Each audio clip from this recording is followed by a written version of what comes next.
Olá amigos, professor Márcio Caldas e agora começa a nossa segunda parte do curso de precificação de honorários. Antes disso eu te convido a conhecer o nosso e-book O Planejador, Inteligência e Torpeza no Mundo dos Planejamentos Tributários. Um livro muito diferente de tudo aquilo que você já leu sobre esse assunto. Não deixe de dar uma passada lá na Amazon e dar uma conferida.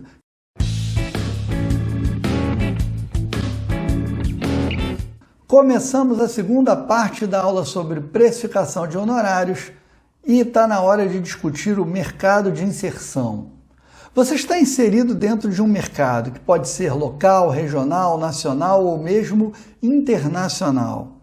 Então você tem concorrentes, o que significa dizer que você precisa entender qual o seu mercado, quem é essa concorrência e como essa concorrência impacta a decisão de contratação do seu cliente. No mercado de contabilidade, as empresas online criaram pacotes muito baratos para serviços de baixa complexidade.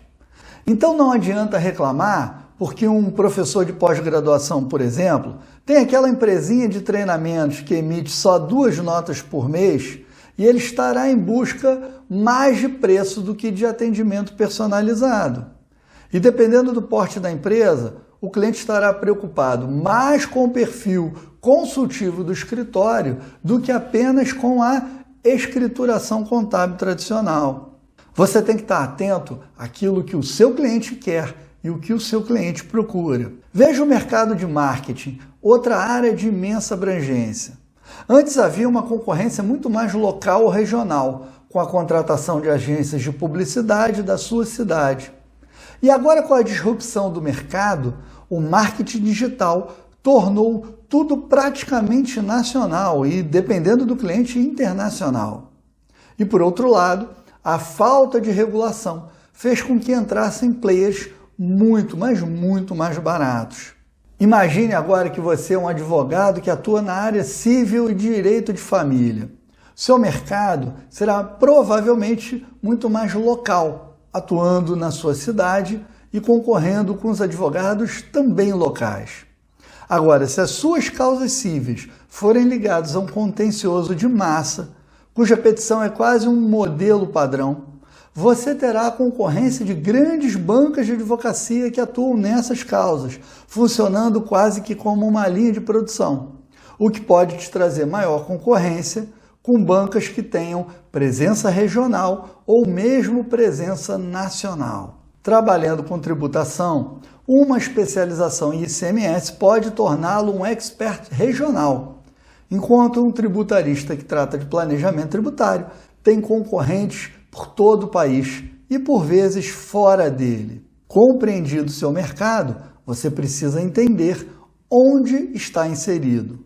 Basicamente, você precisa analisar 3 pontos. Quanto tempo você tem de mercado? Qual a sua qualificação acadêmica? Qual o seu nível de notoriedade e de influência entre os players desse mercado? Essa avaliação é extremamente subjetiva, mas eu modulei aqui uma tabela de pontuação para você criar uma perspectiva inicial. Pensando em 100%, vamos distribuir 100 pontos pelas 3 categorias e usaremos o método 20, 30, 50.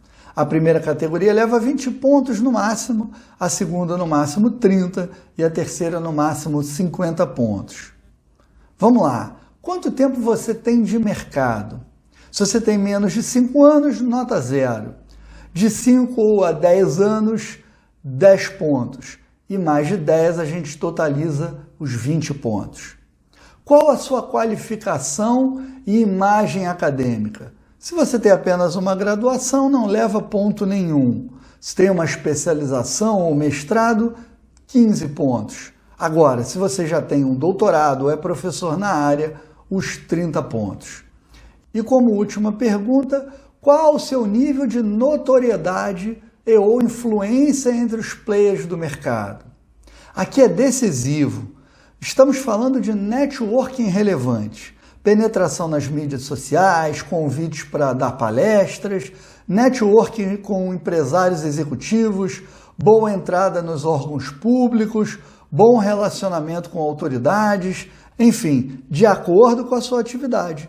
Tudo aquilo que vai criar um diferencial de imagem para você.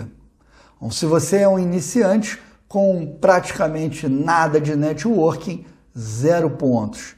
Se você tem um bom networking, 25 pontos. E se você acha muito qualificado, com uma grande influência no mercado, 50 pontos. Some as suas notas e perceba, no universo de até 100 pontos, qual o seu nível de diferencial profissional. Você vai perceber intimamente se está mais próximo do topo ou da base da pirâmide profissional. Agora imagine que o profissional muito iniciante que zerou todos os itens é um profissional de nível C. Um profissional intermediário leva um B e o muito influente nível A. Quanto é que um profissional nível C em todos os quesitos cobraria? Quanto é que um profissional de nível A em todos os quesitos cobraria? Não adianta você querer inventar a roda. Você precisa fazer uma pesquisa mínima de mercado e esse preço deverá estar atrelado a esses balizadores. Você pode até tentar, como no caso da advocacia, utilizar uma tabela de honorários mínimos da Ordem dos Advogados. Mas isso não será suficiente, porque o nível C cobrará bem abaixo dessa tabela e o nível A muito, mas muito acima de qualquer tabela de referência. Então faça uma pesquisa com um profissional que você entenda se adequar a cada um desses níveis. Por exemplo, o nível C cobraria R$ 1.500, o nível B cobraria uns R$ 4.000 e o nível A acima de R$ 20.000. Bom, sua percepção é de que não é mais um iniciante, mas também não chega a ser um B. Talvez sua precificação deva ser na faixa dos R$ 3.000. Agora, se você acha que não tem ainda uma bagagem de um A, mas já deixou o B para trás, talvez algo em torno de 10 e 12 mil reais sejam os honorários mais adequados. E por que essa avaliação é importante? Porque o seu cliente tem um budget na cabeça dele e uma percepção de mercado, conforme nós discutimos. Se ele não está disposto a contratar um profissional A, mas também não quer arriscar um recém-formado, você só vai ser procurado e disputar esse cliente se for visto por ele como um B. E a partir da concorrência entre profissionais desse mesmo perfil, você precificar seus honorários dentro desse segmento, da forma mais adequada possível. Bom, agora nós vamos tratar do seu custo operacional e das suas margens. Seu preço é uma coisa, seu custo é outra. De início, você vai ter que ajustar o seu custo ao seu preço e, com o tempo, seu preço começará a considerar seus custos e margens. Mas como assim? Você alugou uma sala, paga condomínio, telefone e outros custos. Se quiser que todo cliente pague esse custo, estará fadado ao fracasso. Por isso, a sua primeira precificação vai considerar o nosso ponto anterior, ou seja, você vai cobrar um valor de acordo com o seu nível de inserção do mercado diante do que a sua concorrência cobra. Depois dessa fase inicial, você precisará ajustar o seu preço aos seus custos e margens. E como é que você vai fazer isso?